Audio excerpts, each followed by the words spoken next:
Halo guys, kembali lagi bersama gue Fadil dari Suka IT. Kemarin kan gue sempat mereview sebuah laptop dan gue cukup terkesan dengan standarisasi yang diberikan oleh Kubu Biru untuk menandakan laptopnya tersebut bagus. Dan memang setelah gue cobain, laptopnya memang beneran bagus. Nah, jadi setelah mereview laptop tersebut, gue juga berharap AMD memiliki standarisasi layaknya Kubu Biru biar ada blueprint untuk laptop kelas atas mereka. Karena nggak cuma spek aja yang diperhatikan, melainkan aspek-aspek lainnya juga diperhatikan. Nah, sayangnya sampai saat ini belum ada standarisasi yang diberikan AMD untuk produk laptop mereka. Memang sih udah ada AMD Advantage, tapi itu kan untuk laptop gaming. Dan gue juga pingin ada standarisasi seperti itu pada segmen laptop tipis atau ultrabook mereka. Nah, walaupun belum ada standarisasi yang dibuat oleh AMD untuk produk laptop tipis mereka, di sini gue punya satu contoh laptop yang bisa menjadi blueprint untuk produk laptop kelas atas berprosesor AMD. Yaitu laptop Asus ZenBook UM325. Karena laptop ini nggak cuman bagus dari segi spesifikasi aja, tapi juga aspek-aspek lainnya. Dan inilah review mengenai Asus ZenBook UM325 versi Ryzen 7 5800U. Oke, bahas dari dapur pacunya dulu deh. Bisa dibilang laptop ini udah pakai CPU Ryzen arsitektur terbaru yaitu Zen 3. Dan versi yang gue pegang ini pakai CPU Ryzen 7 5800U, alias seri tertinggi di keluarga Ryzen 5000 Mobile versi low power. CPU ini punya 8 core 16 thread dengan TDP default di 15 watt. Tapi nanti kita akan lihat Asus ngasih power limit laptop ini berapa. Soal performa sih nggak usah diragukan lagi, karena CPU AMD yang dipakai laptop ini belum ada lawannya. Ya dikarenakan kubu sebelah masih pakai CPU quad core di kelas yang sama. Nah, tes performa lebih lanjut akan gue bahas nanti, tapi sekilas udah terlihat kan potensi performa laptop ini. Kita lanjut ke jeroan lainnya yaitu RAM. Di sini Asus ZenBook UM325 menggunakan RAM 16GB dengan tipe LPDDR4X. Yang sayangnya RAM tipe ini tidak upgradable, tapi setidaknya kapasitas 16GB udah terbilang cukup lapang sih, dan masih cukup lumayan future-proof juga. Kemudian untuk storage yang digunakan di sini masih pakai SSD NVMe Gen 3, ya karena Ryzen 5000 Mobile masih hanya mendukung PCIe Gen 3 aja. Tapi laptop ini udah pakai versi Kali 4, jadi menggunakan bandwidth tertinggi dari NVMe. Untuk speednya tembus 3GB per second lebih, dan ini memang udah kecepatan maksimal dari NVMe Gen 3. Untuk suhu saat beroperasi juga cukup adem, cuman 53 derajat Celcius aja.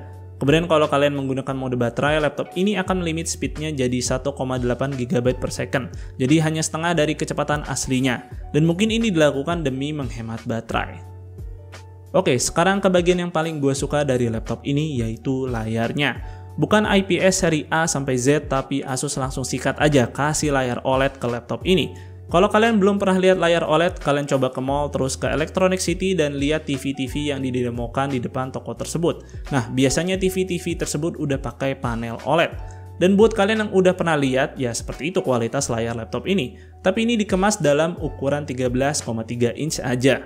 Layar OLED tuh bisa dibilang menampilkan warna yang sangat vivid dibanding panel layar lainnya. Jadi enak banget lah buat memanjakan mata. Akurasi warna layar ini juga sangat baik, jadi udah cocok banget bagi kalian para desainer. Kemudian kelebihan OLED lainnya tentu warna hitamnya benar-benar hitam, alias hitam pekat. Karena OLED tidak mengandalkan backlight, alias tiap-tiap pixel yang kita lihat bertindak sebagai backlight. Jadi OLED bisa mematikan pixel-pixel tersebut untuk menampilkan warna hitam. Dengan begitu, yang namanya backlight bleed nggak akan dialami layar laptop ini. Karena bisa menampilkan warna hitam pekat, panel ini bisa dibilang memiliki pengalaman HDR terbaik. Dan layar laptop ini pun mendapatkan sertifikasi VESA Display HDR True Black, yang merupakan kategori sertifikasi HDR tertinggi. Dan emang sih, ketika gue mengaktifkan mode HDR layar ini, udah kayak nonton TV yang suka didemokan di depan Electronic City. Pokoknya bagus banget lah. Sayangnya sih gue nggak bisa perlihatkan betapa bagusnya HDR layar laptop ini ke kalian lewat video ini. Karena untuk menampilkan gambar HDR diperlukan kamera yang mendukung dan juga layar yang kalian gunakan harus mendukung HDR.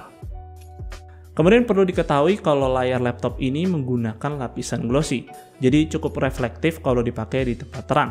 Dan kalian bisa lihat di video ini kalau lighting yang gue pakai di sini memantul dengan jelas di layar laptop ini. Tetapi kalau dipakai di luar ruangan dengan settingan full brightness sih masih cukup oke dan layar masih terlihat dengan jelas. Soal desain laptop ini juga nggak kalah menarik. Material bodinya full aluminium, jadi build quality-nya udah solid banget. Ukuran laptop ini juga sangat tipis dan bobotnya cuma 1,14 kg aja. Untuk keyboard laptop ini, Asus melengkapinya dengan backlit warna putih yang memiliki 3 tingkat kecerahan. Untuk ngetik-ketik sih sebenarnya laptop 13 inch agak kekecilan buat gua, dan touchpad yang lumayan lebar ini sih terkadang suka kena tangan gua. Tapi untungnya palm rejectionnya cukup bagus, jadi nggak mengganggu kalau lagi ngetik-ngetik. Kemudian buat kalian yang butuh pengguna numpad, laptop ini ternyata memilikinya. Dan uniknya Asus menempatkannya pada touchpad laptop ini. Jadi bisa dibilang touchpad laptop ini bisa memiliki 2 fungsi. Untuk speaker laptop ini di bagian bodinya terpampang jelas tulisan Harman Kardon. Dan kualitas suaranya bisa gua katakan oke banget sih. Suaranya kenceng dan terdengar jelas. Terus bassnya juga dapet. Untuk letak speakernya ada di bawah dan jumlahnya ada 2. Untuk kelengkapan port, di sebelah kiri laptop ini terdapat 2 USB Type-C yang mendukung display output sekaligus power delivery. Walaupun begitu, Asus masih tetap menyematkan 1 kali port HDMI pada laptop ini. Kemudian di sebelah kanan laptop ini, Asus juga masih menyematkan USB Type-A untuk para pengguna USB konvensional. Dan gue sendiri salah satunya yang masih menggunakan mouse wireless biasa dengan receiver yang pakai USB Type-A. Di dalam paket penjualan, Asus menyematkan beberapa dongle seperti dongle konektor RJ45 untuk kabel LAN, kemudian ada dongle 3,5 mm jack, dan untuk bagian ini entah kenapa nggak Asus taruh aja sekalian di laptopnya. Jadi buat yang suka pakai headset kabel pas berpergian, harus bersedia membawa dongle ini kemana-mana. Lalu untuk konektivitas, laptop ini sudah dilengkapi dengan Bluetooth 5.0 dan Wi-Fi 6. Asus menyematkan laptop ini dengan software My Asus, di mana software ini merupakan utility tools untuk mengatur berbagai macam fitur yang ada di laptop ini, seperti mengatur kemampuan charging laptop ini di mana bisa memperpanjang lifespan baterai dengan membatasi pengisian daya tak sampai 100%. Di sini juga ada AI noise cancelling untuk mikrofon dan juga speaker, yang nanti untuk mikrofon akan gua tes lewat pengujian webcam. Di sini juga ada pengaturan layar OLED seperti karakter warna, serta OLED Care untuk menjaga layar OLED dari gejala burn-in yang dikatakan fenomena ini sering terjadi pada layar OLED. Dan dengan adanya OLED Care, laptop ini akan memiliki sebuah screensaver yang akan aktif ketika laptop idle dalam waktu tertentu. Kemudian di sini juga ada power profile yang Asus di sini labeli sebagai fan profile. Tiap-tiap mode di sini memiliki power limitnya masing-masing. Nah, ini dia kualitas webcam dari Asus ZenBook UM325. Dan ini juga kualitas suara dari laptop ini. Dan di sini gua udah mengaktifkan fitur AI noise cancelling. Jadi menurut kalian bagaimana kualitas webcam dan suara dari laptop ini? Untuk sistem keamanan, di sini laptop ini sudah dilengkapi dengan fitur Windows Hello yang menggunakan facial recognition. Akurasinya sih bisa dibilang cepat, walaupun bukan tercepat yang pernah gue coba. Tapi setidaknya sistem keamanan seperti ini akan membuat laptop ini semakin secure daripada hanya sekedar menggunakan password saja. Kemudian untuk baterai yang digunakan laptop ini di sini memiliki kapasitas 67 Wh, dan untuk daya tahan baterai laptop ini gua tes dengan pemutaran video YouTube beresolusi 720p. Hasilnya sih cukup baik, bisa bertahan selama 8 jam 41 menit dengan sisa 20%, dan 9 jam 50 menit untuk sisa 10%. Untuk klaim Asus sendiri, laptop ini bisa bertahan sampai 16 jam, namun tentu skenario yang mereka lakukan berbeda dari apa yang gua lakukan. Tapi menurut gue daya tahan baterai sampai 9 jam lebih sudah cukup tahan lama bagi sebuah laptop. Untuk pengisian daya, laptop ini dilengkapi dengan charger 65 watt yang bentuknya cukup compact, dan chargernya ini menggunakan konektor USB Type-C. Jadi misalkan kalian punya charger smartphone 65 watt, bisa juga tuh dipakai buat ngecas laptop ini. Kemudian lama pengisian daya laptop ini memakan waktu 1 jam 59 menit untuk sampai full charge, dan selama 1 jam bisa terisi 77%. Kemudian Asus klaim kalau 49 menit pengisian daya bisa dapat 60%, dan di sini gue malah dapat sampai 67%, jadi cukup terbukti. Oke, tadi di awal-awal udah gue perlihatkan performa dari Ryzen 7 5800U yang digunakan oleh laptop ini, dan pada kali ini gue akan membahas performanya lebih lanjut. Dan saat melakukan pengujian, di sini laptop dalam keadaan dicas dan menggunakan power profile performance mode. Pertama, gue coba loop Cinebench R23 5 kali dan performanya sih masih oke, dan memang terlihat sedikit ada penurunan ketika di loop terus-terusan. Kemudian dalam keadaan penggunaan baterai, laptop ini terlihat memiliki gap yang cukup jauh. Itu karena Asus membatasi penggunaan power profile laptop ini sampai standar mode aja, sehingga membuatnya juga memiliki power limit CPU yang lebih rendah. Untuk suhu full load ketika ngeloop Cinebench R23 5 kali, bisa gue temukan tertingginya masih di bawah 90 derajat. Dan menurut gue cooling system yang digunakan bisa menjaga suhu dengan sangat baik, mengingat laptop ini menggunakan CPU 8 core. Kemudian pengujian 3D rendering menggunakan Blender Project BMW 27. Terlihat Ryzen 7 5800U memiliki kemampuan yang sangat superior ketimbang kompetitornya. Begitu juga terlihat pada Corona 1.3 dan juga V-Ray 5. Untuk encoding menggunakan Handbrake dengan ekspor video 4K ke 1080p terlihat masih unggul walaupun tidak sejauh saat tes 3D rendering. Menurut gue sih dikarenakan encoder Intel QuickSync memang sudah sangat optimize untuk melakukan video encoding. Kemudian ketika gue coba ngedit menggunakan DaVinci Resolve 17 menggunakan project video 4K durasi 2 menit 34 detik, Ryzen 7 5800U di sini masih agak ngadet-ngadet buat preview video 4K-nya. Dan untuk exporting video 4K-nya sih membutuhkan waktu 7 menit 45 detik.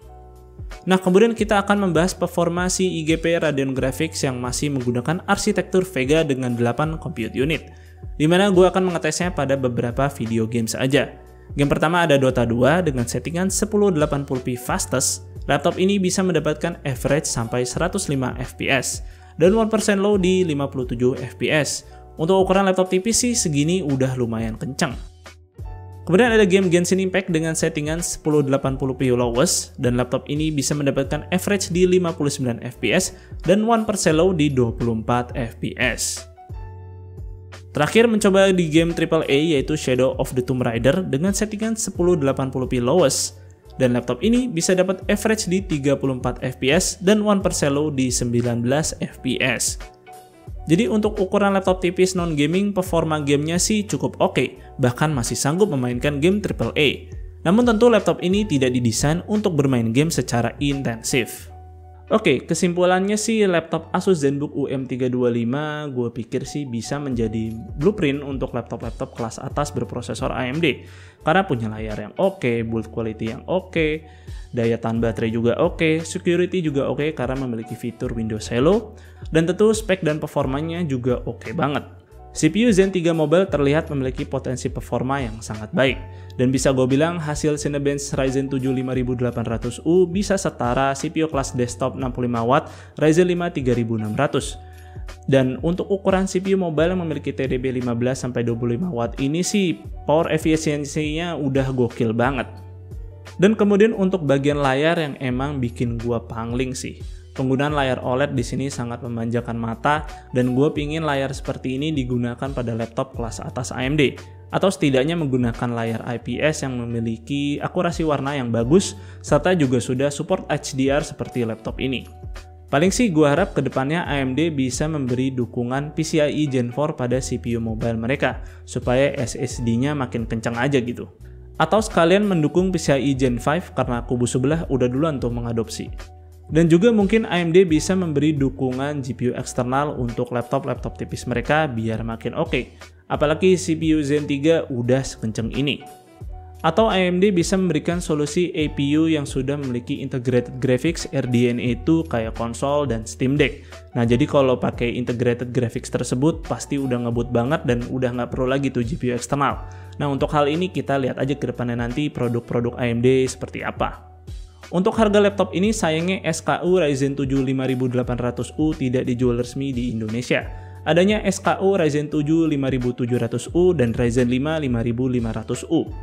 Yang kalau gue lihat sih harganya masih cukup oke untuk spesifikasi yang ditawarkan dan di harga tersebut juga sudah mendapatkan lisensi Windows 10 dan juga Office Home and Student. Serta laptop ini juga sudah Windows 11 ready jadi nggak perlu khawatir lagi soal nggak kebagian update OS tersebut. Nah, jadi bagaimana menurut kalian tentang Asus ZenBook UM325? Tulis pendapat kalian di kolom komentar. Dan untuk video kali ini segitu dulu. Semoga video ini bermanfaat buat kalian.